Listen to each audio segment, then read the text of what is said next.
Tahun 1930. Di Bandung.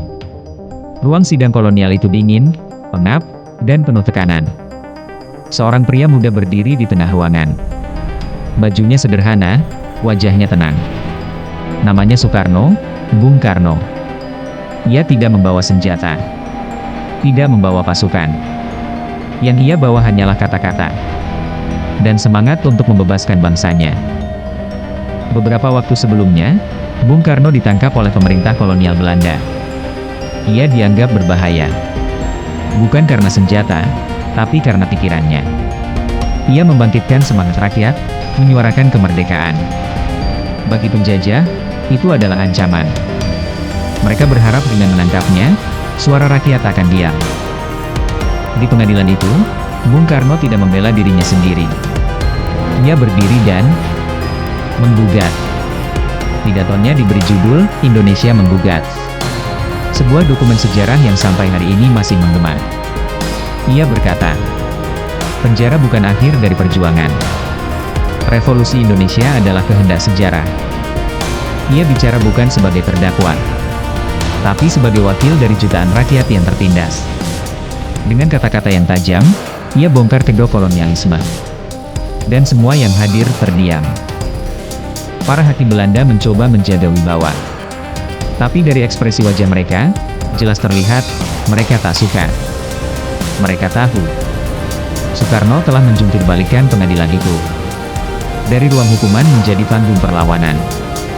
Sebuah panggung, tempat suara kemerdekaan menggema untuk pertama kalinya secara terbuka. Lalu tiba hari yang dinanti. Hari vonis. Bung Karno dijatuhi hukuman 4 tahun penjara. Tapi ia tidak terkejut. Tidak takut. Ia hanya diam.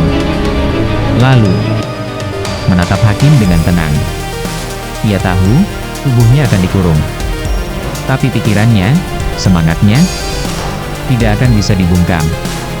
Dan keyakinannya satu, kemerdekaan pasti datang.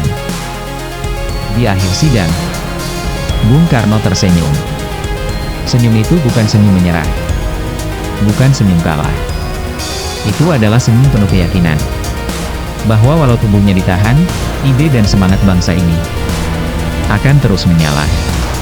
Dan kelak, sejarah akan mencatat bahwa hari itu adalah hari ketika seorang pemuda mengguncang kekuasaan penjajah.